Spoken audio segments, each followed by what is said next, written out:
deuxième conférencière ce matin, c'est le professeur Amparo, qui va parler de compartification des variétés de caractères et actions sur les immeubles affines. Merci. Tout d'abord, je voudrais remercier les organisateurs de m'avoir invité à parler ici. Je suis extrêmement honorée. Je vais vous parler donc de compactification de variétés de caractères. Donc, qu'est-ce qu'on entend par là? Le cadre, c'est on prend un groupe de type fini gamma.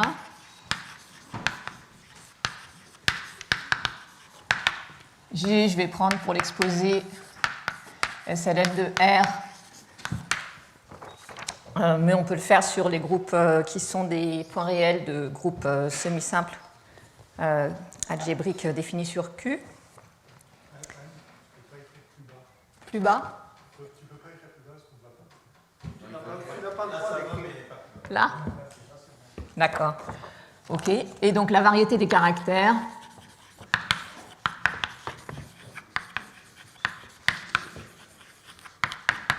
Ça sera donc le quotient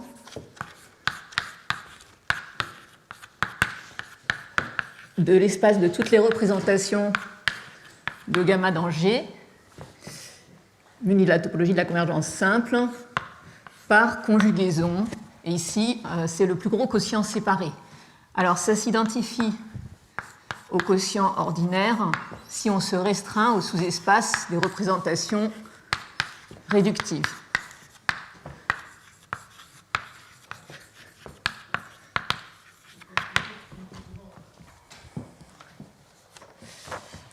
Voilà. Alors, le but, ce qu'on veut compactifier, c'est cet espace. Les motivations, mes motivations viennent d'où? Elles viennent de la théorie des espaces de Teichmüller généralisée. Donc, si on prend un groupe fondamental d'une surface fermée orientée, on peut voir dans cette variété des caractères des sous-espaces qui correspondent à des espaces de structure géométrique sur la surface. Par exemple, le premier exemple, c'est l'espace de Teichmüller. Donc pour G, si on prend SL de R, on va avoir que l'espace de Teichmüller de la surface, c'est l'espace des structures hyperboliques. C'est des structures hyperboliques marquées sur la surface modulo d'Ifeo isotope à l'identité. Il s'identifie à une composante connexe de la variété des caractères. Donc tout simplement en prenant l'holonomie. Et c'est une composante connexe qui est une cellule de dimension 6G-6, où G c'est le genre.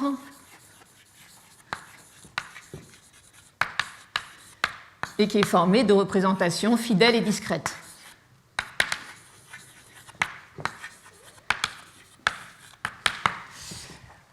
Alors, si on augmente n, on a encore ce phénomène, à savoir que il y a une composante connexe, donc on peut envoyer SL2R dans SLNR par une représentation irréductible. Et à ce moment-là, ça nous donne un plongement de l'espace de Teichmüller dans la variété des caractères. Et si on prend la composante connexe de la variété des caractères qui contient l'espace de Teichmüller, c'est ce qu'on appelle la composante de Hitchin.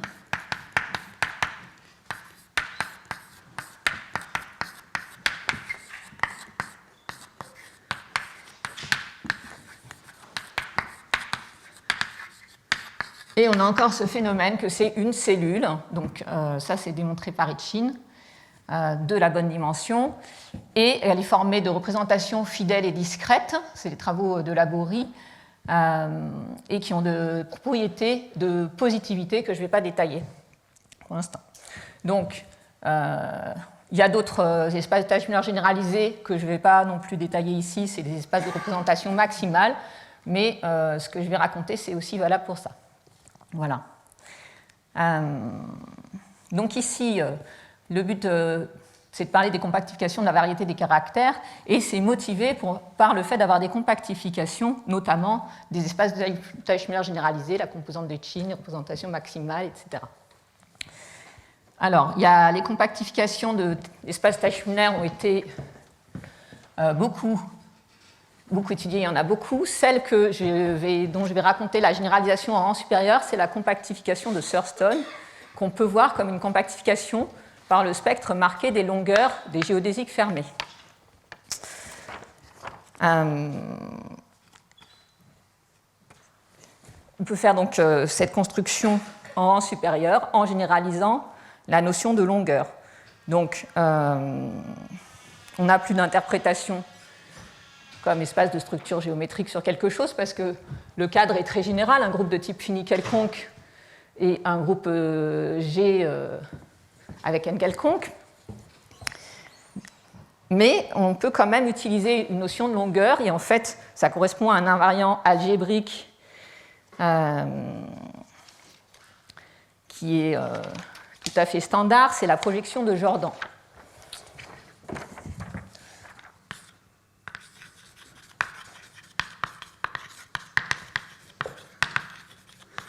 Alors, on pourrait faire plus ordinaire, c'est-à-dire considérer, donc il y a une interprétation géométrique des représentations de gamma dans G, c'est tout simplement, on peut faire agir G par isométrie sur son espace symétrique associé. Et ça, c'est une variété riemannienne simplement connexe à courbure négative ou nulle, une variété de Hadamard.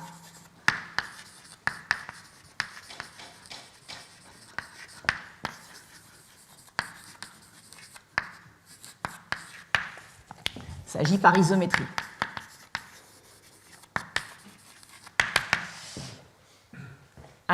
Donc ici, on a une distance qui est associée à la métrique riemannienne et je pourrais prendre comme longueur la longueur de translation, c'est l'inf de la distance entre un point et son image dans l'espace symétrique.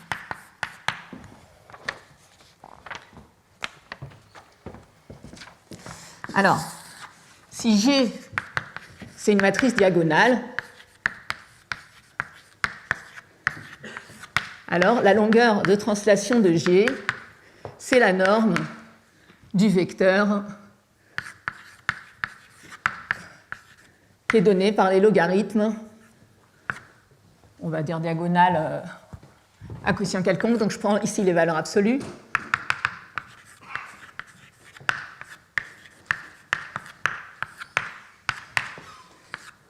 La norme L2.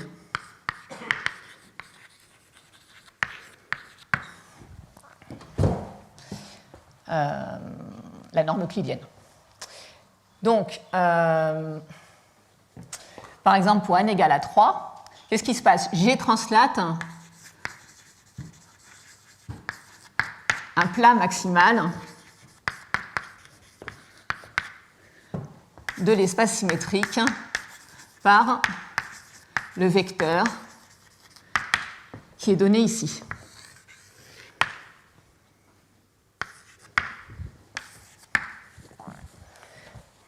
Je fais un dessin pour n égale à 3. Donc les plats maximaux, c'est des copies de R puissance n-1 euclidien qui sont donnés par les points lambda tels que la somme des lambda i égale à 0.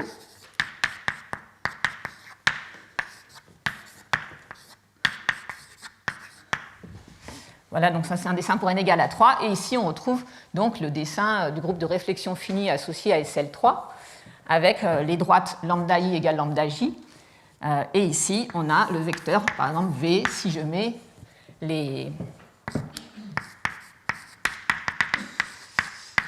si je réorganise les valeurs ici, lambda i, par ordre décroissant. Donc ce que j'ai fait quand j'ai organisé lambda i par décroissance, c'est que j'ai projeté V dans la chambre de Weyl. Donc ça va être une sous-algèbre de Cartan de G. Et ici, j'ai la chambre de Weil modèle. Et je suis tout simplement en train de dire que la distance entre un point et son image, c'est la norme euclidienne du vecteur V. Voilà. Mais il y a d'autres façons de faire des métriques intéressantes sur les espaces métriques, les métriques de Finsler. Toutes les métriques de Finsler qui sont G invariantes vont s'obtenir en prenant la norme du vecteur V, mais pour différentes normes, des normes qui sont invariantes par le groupe de Weil. Chaque fois que je me donne une norme sur le plat, sur ce espace de Cartan qui est invariante par l'action du groupe de Weil, j'obtiens une distance dans l'espace symétrique qui est en fait une métrique finslerienne. Donc il y a en fait plusieurs notions de longueur parce qu'en fait ces distances sont utiles dans certains cas, pour certaines applications, elles sont plus utiles que la distance riemannienne. Et il y a une façon de les raffiner tout à la fois, c'est au lieu d'utiliser la longueur riemannienne, je vais utiliser directement le vecteur qui est dans la chambre de Weil, en le voyant comme, je vais l'appeler donc comme une longueur à valeur vectorielle.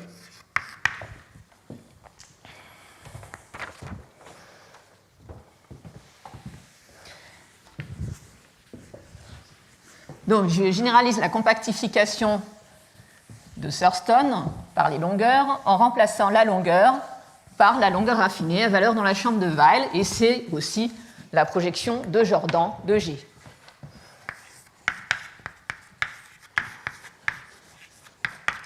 Tout simplement, donc à G, on associe la suite décroissante des logarithmes des valeurs propres de G.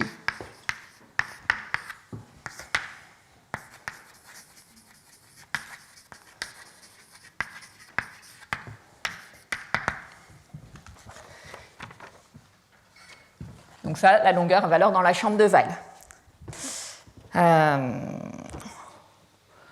On peut pousser cette interprétation donc, géométrique en disant tout simplement que je peux considérer une distance sur l'espace symétrique à valeur dans la chambre de Weil qui est juste le vecteur V qu'il peut y avoir entre un point et entre deux points quand on les met dans le même plat. Et ça, en fait, c'est bien défini. Le vecteur V qui est dans la chambre de Weil. Donc ça raffine toutes les distances Finsler. Ça vérifie des bonnes inégalités triangulaires que je ne vais pas détailler ici. Et quand on prend l'inf pour l'ordre partiel qui est associé aux poids fondamentaux sur la chambre de Weil, eh bien on obtient cette longueur à valeur dans la chambre de Weil qui est la projection de Jordan. C'est des interprétations géométriques des invariants usuels algébriques. Ça, c'est un invariant de conjugaison et il est continu. C'est dans ce sens que c'est une compactification par les longueurs. On va donc, pour compactifier, qu'est-ce qu'on fait? On imite la compactification de Thurston avec les moyens qu'on a. Qu'est-ce que je fais? Je vais associer à une représentation. Donc je vais regarder l'application de la variété des caractères dans la chambre de Weil. Alors les fonctions de gamma dans la chambre de Weil, qui a une représentation, associe son spectre des longueurs, la fonction qui a gamma associe la longueur de rho de gamma dans la chambre de Weil, c'est-à-dire la projection de Jordan. Et ensuite, on projectifie. Alors là commencent les difficultés parce que pour projectifier, il faut exclure le spectre nul. Ça, c'est le spectre marqué des longueurs. J'identifie deux fonctions si je peux passer de l'une à l'autre en multipliant par un réel non nul.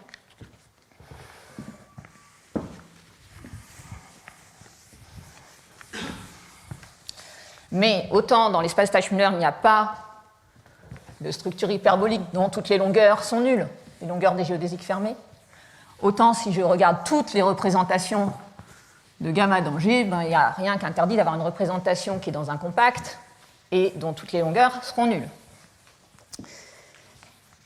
Par exemple. Mais ce n'est pas grave, parce que quand on veut compactifier un espace, on ne s'intéresse pas à ce qui se passe dans un borné. Donc le projectifié, il n'est pas défini sur l'espace tout entier, mais il est défini en dehors d'un compact. Et pour attacher des points à l'infini, ça me suffit. Donc qu'est-ce que je fais pour compactifier ? Je prends en fait, donc,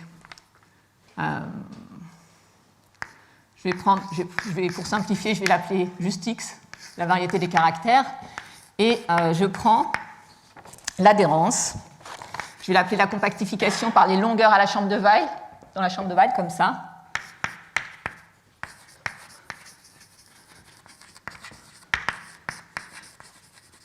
Dans l'espace que j'obtiens en recollant le projectifié des fonctions de gamma dans A+, avec la topologie qui est donnée tout simplement par,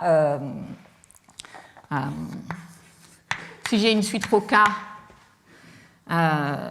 qui, je vais dire qu'elle va tendre vers une fonction L, si et seulement si, petit 1, elle sort de tout compact, c'est-à-dire qu'elle part à l'infini dans X,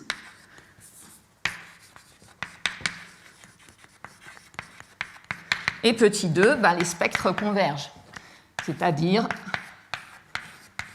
projectivement, c'est-à-dire il existe une suite lambda k telle qu'en divisant par lambda k, ça tend vers elle. Et à ce moment-là, donc, on obtient bien une compactification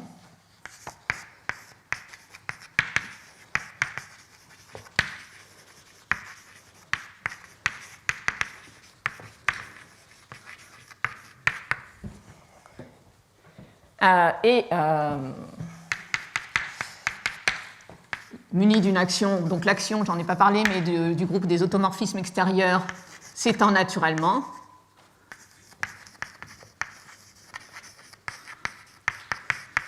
Parce qu'on l'imagine.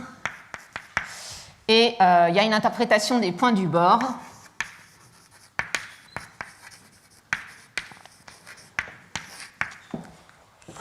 Une compactification, c'est juste dire que c'est un espace compact dans lequel X, c'est un ouvert dense.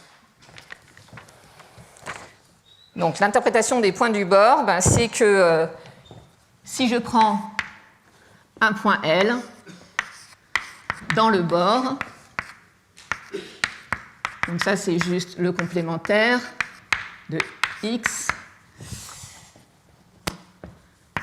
alors il existe ρ, une action de gamma sur un immeuble affine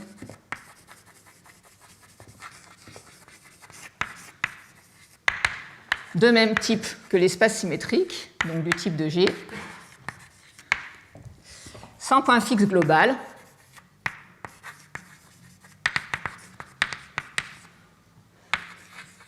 c'est mieux pour ce que je vais dire ensuite, tel que la fonction L, c'est le spectre des longueurs à valeur dans la chambre de Weyl, qui est encore défini, de l'action sur cet immeuble affine. De plus, on peut supposer que ρ provient en fait d'une représentation non archimédienne de gamma. Donc il existe un corps non archimédien, valué.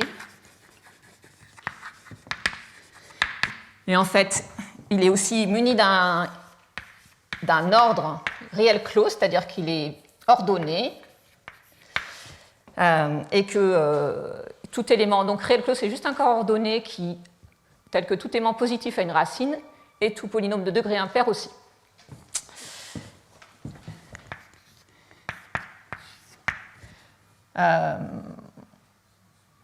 Donc ρ,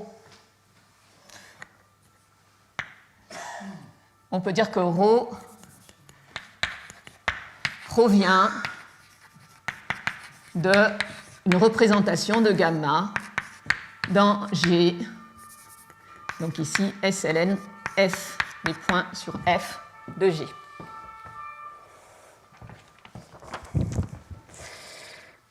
Donc voilà l'objet principal de mon exposé. Et maintenant, bon, une fois qu'on a dit ça, on a une compactification dont les points du bord peuvent s'interpréter comme des fonctions longueur. Les points du bord, ce n'est pas des immeubles, il n'y a pas de corps ni rien, c'est juste des fonctions de gamma dans la chambre de Weyl. Et on a une interprétation des points du bord, c'est des fonctions longueur d'action sur des immeubles affines qui proviennent de représentations non archimédiennes dans des corps réels clos.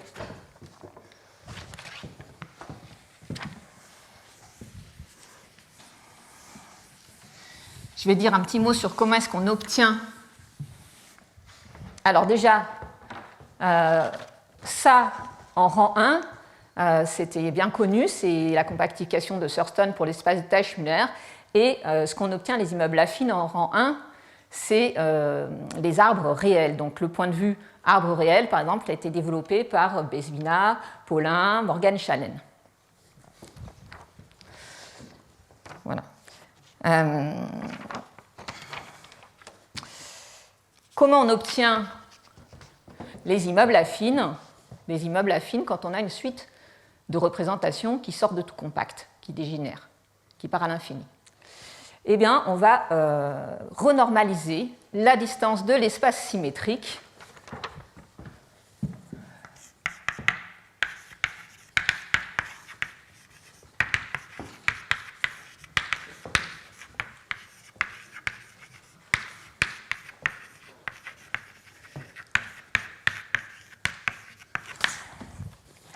Donc, qu'est-ce qu'on fait pour obtenir un immeuble affine? On va renormaliser la distance dans l'espace symétrique de manière qu'elle part à l'infini, ça veut dire que si je regarde un point base x0,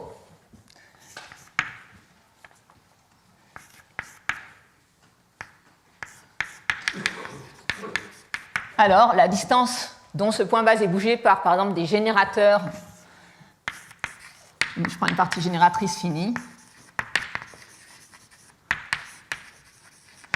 Et bien, ça va, le maximum de cette distance, par exemple, ça va tendre vers l'infini. Sinon, quitte à extraire, ça convergerait. Et comme je pars à l'infini dans la variété des caractères, je pars aussi à l'infini modulo conjugaison. Et donc, ça doit être vrai pour n'importe quel point, pas seulement en x0. Donc, la première chose qu'on va faire, c'est conjuguer la représentation. Donc,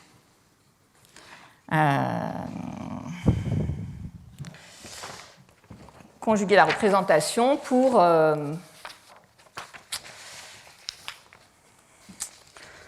que la distance, donc je vais prendre par exemple le somme des distances entre ρ0 entre x0 et son image par les générateurs. Je prends la normale de ça, mais on pourrait aussi bien prendre le max parce que de toute façon, tout est équivalent et ça ne joue pas de rôle pour l'instant. Ici, on veut que ça soit minimal.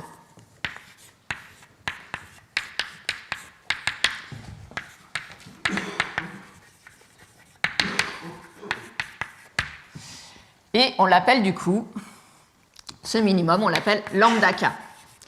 Et maintenant, je vais prendre l'espace symétrique. Je le regarde comme un espace métrique pointé où j'ai divisé la distance par lambda k. Alors, vous pouvez penser au cas de SL de R, auquel cas l'espace symétrique, c'est juste le plan hyperbolique. Et là, je suis en train de diviser la métrique par une suite de constantes réelles qui tend vers l'infini, réelle positive. Et on prend une ultralimite suivant un ultrafiltre. C'est une notion qui permet d'avoir des convergences d'espaces métriques pointés.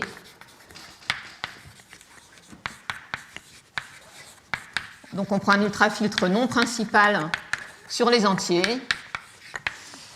Et on a une notion d'ultralimite d'une suite d'espaces métriques pointés qui nous donne un espace métrique pointé qui a vocation à être la limite. Seulement, ce n'est pas une limite au sens ordinaire du terme, parce que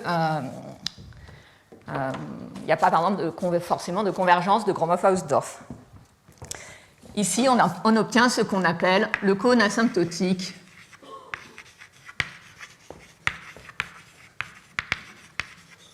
que je vais noter x infini,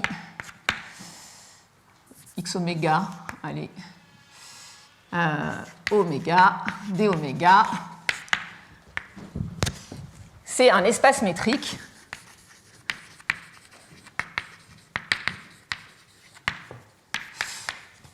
les limites de géodésique vont être des géodésiques.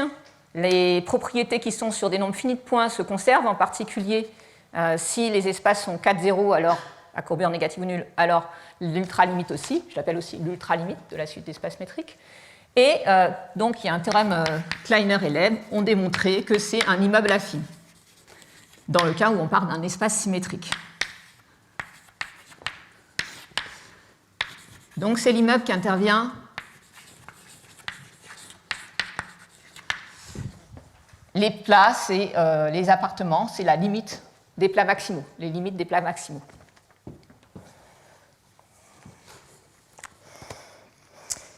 Donc ça explique comment on obtient cette action. Ici, je l'appelais x infini, je vais garder la même notation.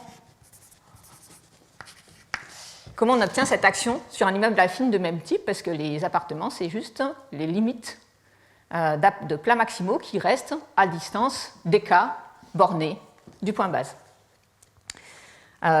Comment on obtient des représentations? Donc pour ça, il faut que j'obtienne un corps non archimédien réel clos F. Eh bien, c'est le même procédé, mais vu d'un point de vue algébrique. C'est-à-dire qu'au lieu de faire un cône asymptotique sur les espaces métriques, on peut le faire sur des corps valués. F, il est obtenu comme ultralimite, donc suivant un ultrafiltre, du corps valué R, où j'ai pris la valeur absolue et je l'ai élevée à la puissance 1 sur lambda k. Alors si lambda k est plus grand que 1, ça c'est encore une valeur absolue. Et je peux, en appliquant cette même construction de procédé de passage à l'ultralimite, je vais obtenir un corps muni d'une valeur absolue. Alors ce corps, je vais montrer la dépendance, il dépend de l'ultrafiltre et il dépend de la suite de scalaires lambda qu'on a choisi. Et ça s'appelle le corps de Robinson.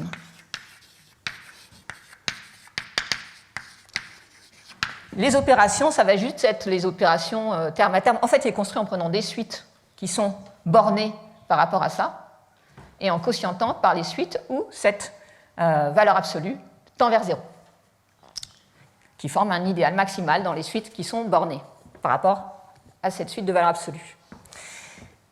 Et ici, ce n'est pas difficile de voir que la valeur absolue est non archimédienne. Elle est ultramétrique, satisfait l'inégalité triangulaire ultramétrique, et l'ordre aussi passe à l'ultralimite en un ordre total qui est compatible. Donc on a un corps réel clos non archimédien, comme j'ai annoncé là-bas. Après, comment est-ce qu'on obtient la représentation ρ? Tout simplement en prenant les ultralimites coefficient par coefficient, sur chaque coefficient.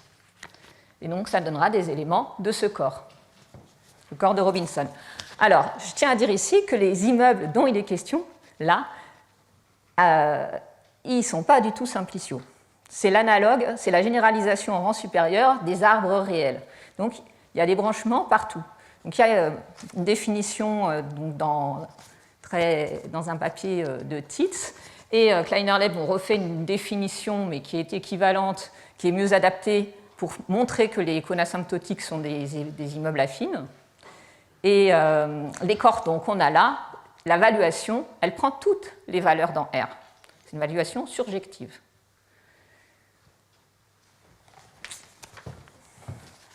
Mais quelque part, c'est un petit peu... Donc c'est un procédé qui est très pratique pour construire ces représentations. Mais ensuite, rien ne m'empêche de prendre le corps qui est engendré par les coefficients de cette représentation, et ce sera un corps beaucoup plus petit, qui est plongé dans ce corps de Robinson.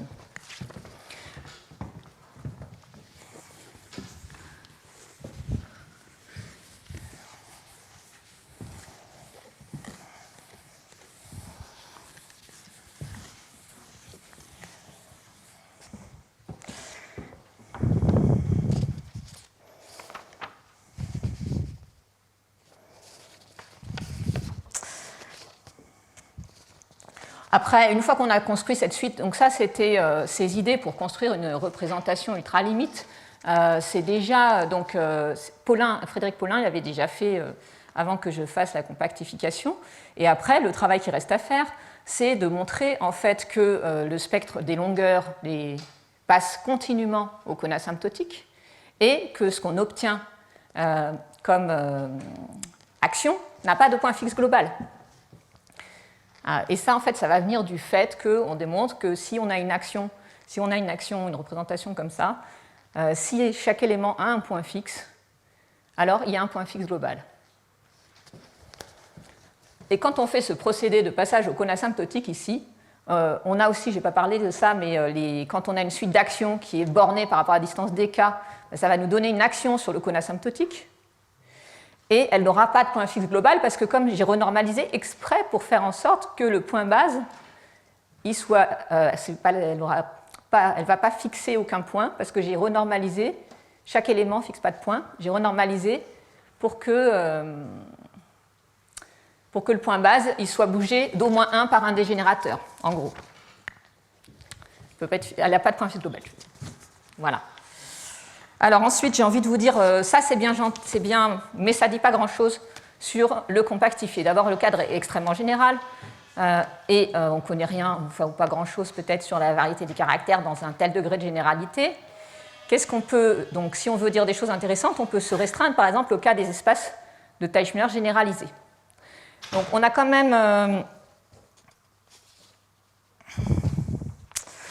j'ai quand même juste envie de dire une chose, si j'avais remplacé la longueur à valeur dans la chambre de Weyl par une longueur qui vient d'une métrique finslerienne, j'aurais obtenu une compactification analogue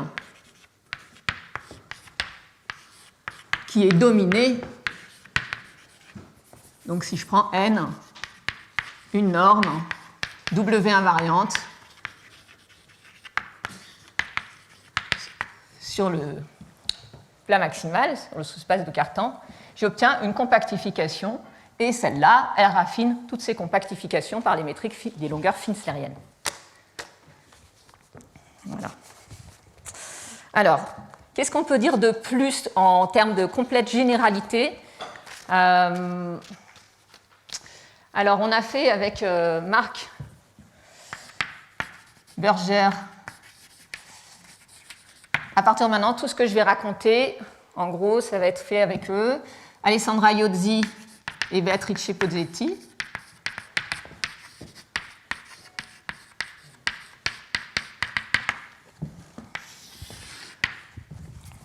Alors, on a démontré un théorème de densité des points entiers. Ça, c'est en toute généralité, sans se restreindre aux espaces de Teichmüller généralisés, puis après, je vais m'y restreindre.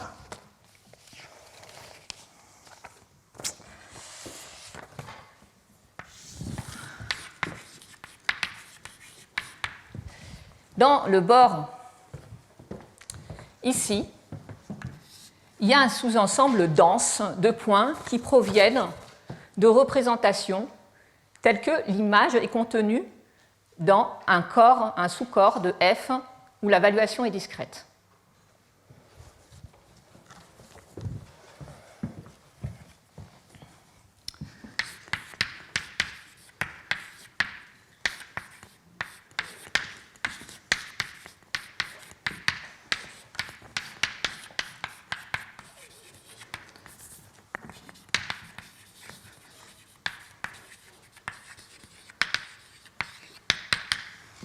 Donc ceux-là, ils vont préserver, dans cet immeuble qui est énorme, l'immeuble réel associé au corps de Robinson, ils vont préserver un sous-immeuble simplicial.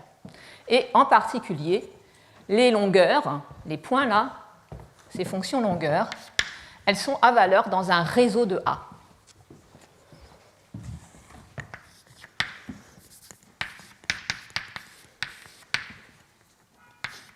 Un sous-groupe discret.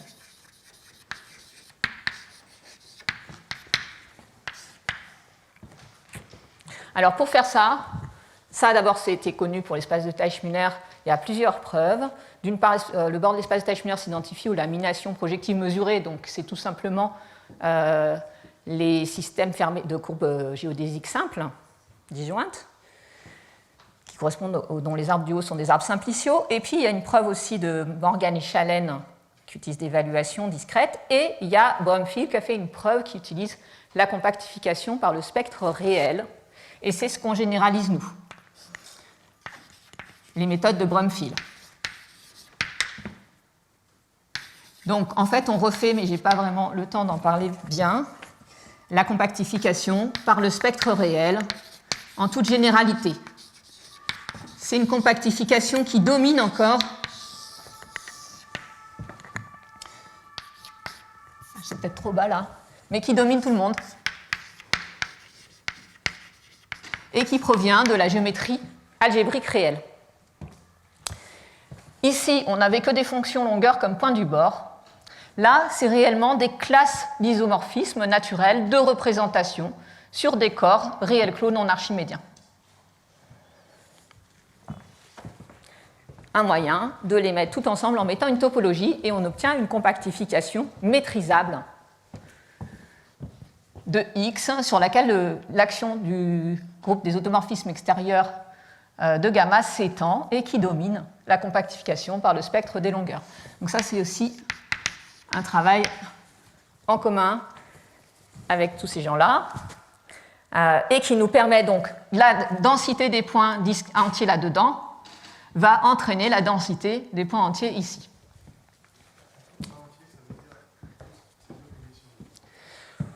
On pourrait dire, quand on s'intéresse qu'à la densité, je pourrais dire n'importe laquelle des deux, ça suffirait, mais ce qu'on montre, c'est que ceux-là, c'est un peu plus fort, sont denses. Et ça c'est une conséquence. Alors maintenant, j'ai envie de passer au bord des espaces de Teichmüller généralisés. Donc, je vais parler de la composante de Hitchin. Et d'ailleurs, pour montrer ça, on a besoin... Non, là, on n'en a pas besoin pour l'instant. Ça, je vais le dire tout après. Donc, qu'est-ce que je sais dire en plus pour les espaces de Teichmüller généralisés?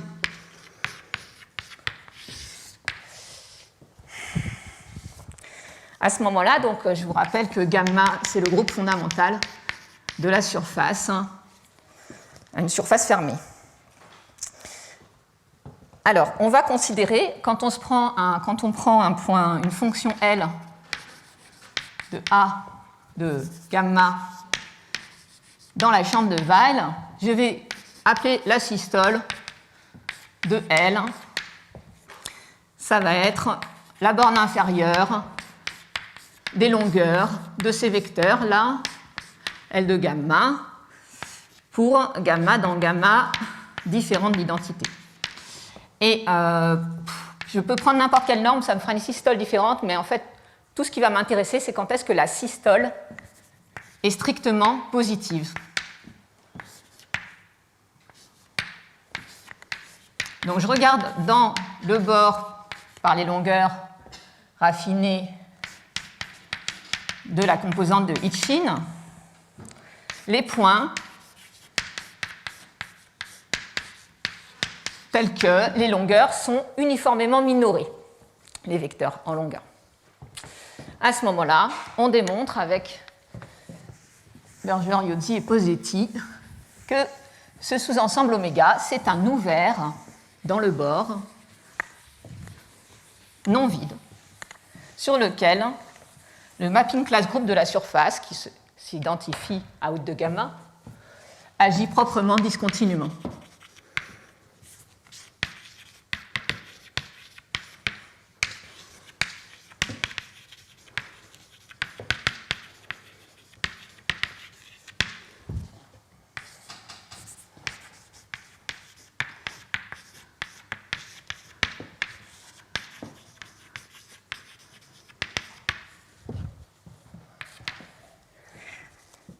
Voilà, et on a aussi un résultat de décomposition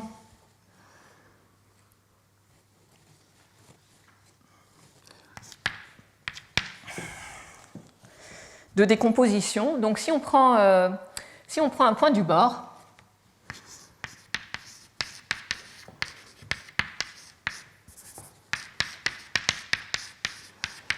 à ce moment-là, on peut trouver une décomposition de la surface en morceaux par un système fini de géodésique fermé simple. Je vais décomposer en morceaux. Donc en fait, il existe un système fini. Il existe donc des courbes, des géodésiques fermées simples 2 à 2 disjointes en prenant n'importe quelle structure hyperbolique de référence sur la surface.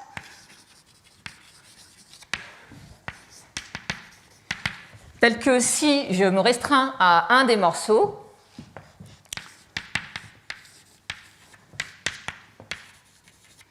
donc c'est une sous-surface,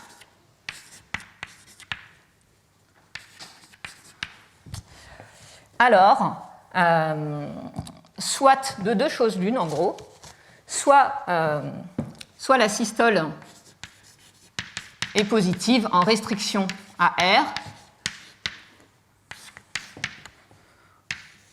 ou bien L en restriction à R, c'est une fonction longueur d'une lamination projective mesurée. Lamination géodésique mesurée.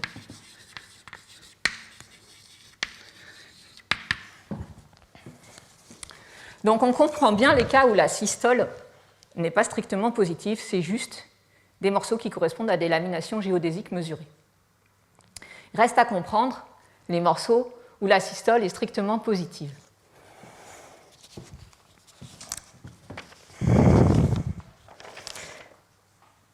Alors comment on fait ça ? En fait, là j'ai un peu caché sous le tapis, mais ce qu'on utilise, c'est des courants géodésiques. On démontre que, c'est assez facile de voir que pour les représentations qui sont dans la composante de Hitchin, il y a toujours un courant, c'est Labouri qui a fait ça, un courant de Liouville associé, c'est un courant géodésique sur la surface, une mesure de radon sur les géodésiques, qui permettent d'interpréter les longueurs comme des fonctions d'intersection avec ce courant. Et comme l'espace des courants projectifiés, il est compact,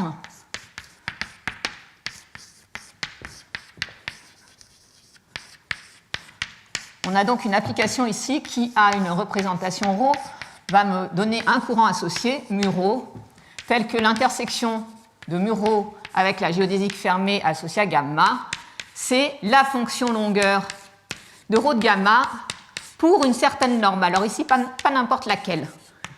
C'est la norme qui sur A, c'est le max des lambda I moins le min des lambda I. Ici, on projectifie. Cette application, elle est continue. Ici, j'ai un compact. C'est même un plongement, donc ça, c'est Labouri. Mais c'est pas grave. Et donc, ça s'étend en fait au bord. Ça va s'étendre au bord par les longueurs, puisque c'est donné par des fonctions longueurs. Alors, théoriquement, il faudrait prendre le bord par les longueurs pour n, mais en utilisant la compactification par le spectre réel, en fait, on peut le faire aussi pour la compactification par les longueurs à valeur vectorielle. Et à ce moment-là, c'est ces courants-là qui permettent de décomposer d'une part, et aussi de montrer ici que l'action du mapping class group, elle est proprement discontinue sur cet ouvert. Donc on montre ces résultats-là, on montre l'analogue finalement sur les courants, sur tous les courants géodésiques.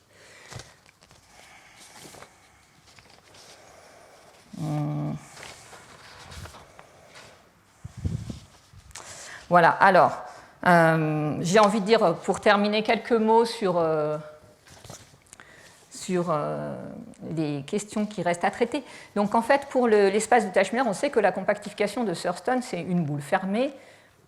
Ça part du fait que les laminations projectives mesurées, c'est une sphère de la bonne dimension et qu'elle se recolle bien sur l'espace de Teichmüller. Mais on n'a pas du tout pour l'instant d'analogue, de résultats analogues en rang supérieur. même pour SL3. Pour SL3, la composante de Hitchin, ça correspond à l'espace des structures projectives convexes sur la surface. C'est une boule aussi, comme toutes les composantes de Hitchin, mais on ne sait pas du tout la nature topologique de la compactification. Et donc ça, c'est une grosse question.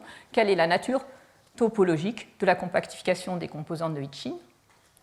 Et est-ce qu'on a une interprétation géométrique pour les points du bord qui généraliserait celle par les laminations projectives mesurées? Ce serait une aide aussi pour comprendre la nature topologique de ces compactifications.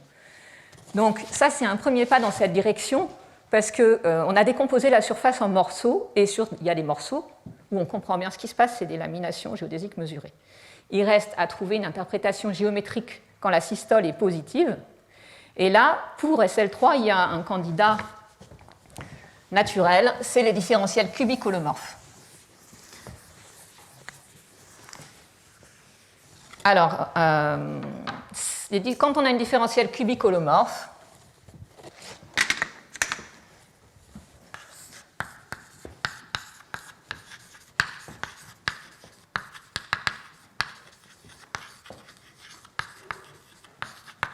on a une structure plate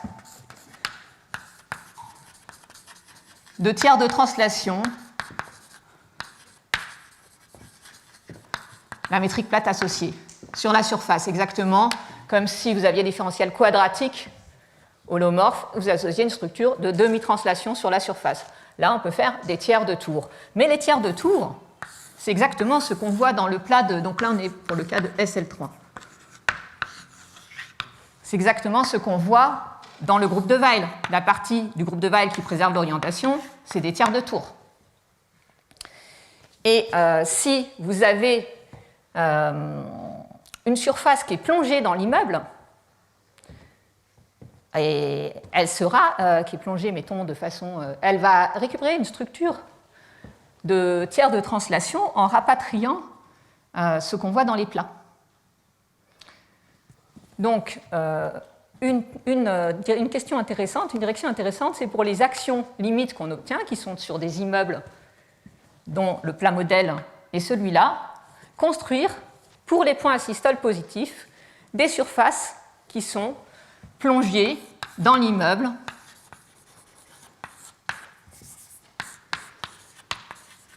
le cône asymptotique, faiblement convexe, c'est-à-dire convexe pour la distance raffinée. Faiblement, il existe une géodésique entre deux points, pas toutes les géodésiques.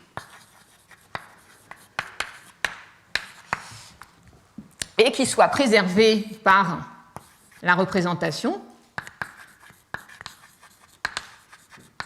À ce moment-là, quand on arrive à faire ça, on sait que le spectre des longueurs de l'immeuble, c'est le spectre des longueurs pour la structure de tiers de translation sur la surface. Donc moi, j'avais fait des exemples de dégénérescence de structures projectives convexes pour lesquelles je construisais des surfaces invariantes comme ça dans l'immeuble, mais seulement pour des surfaces qui ont un bord en utilisant les paramètres de Fogg-Gonjarov. Donc pour certaines dégénérescences. Et aussi, si on s'autorise les morceaux lamination, on peut avoir des morceaux sur face de tiers de translation et des morceaux qui donnent ici des arbres réels. Donc j'avais construit de larges familles d'exemples de ça. Plus récemment, il y a Ouyang, Tamburelli et Wolf qui, en utilisant des fonctions harmoniques, ils arrivent à produire pour toutes les différentiels cubiques holomorphes en choisissant une dégénérescence, une direction dans la variété des caractères, un rayon qui est associé à cette différentielle cubique holomorphe. Ils montrent que le point du bord, il y a des applications harmoniques associées qui donnent une application harmonique dans l'immeuble qui correspond exactement à une surface faiblement convexe. Et donc ça démontre que les différentiels cubiques holomorphes, ils sont inclus dans l'ouvert de la systole positif, les fonctions longueur.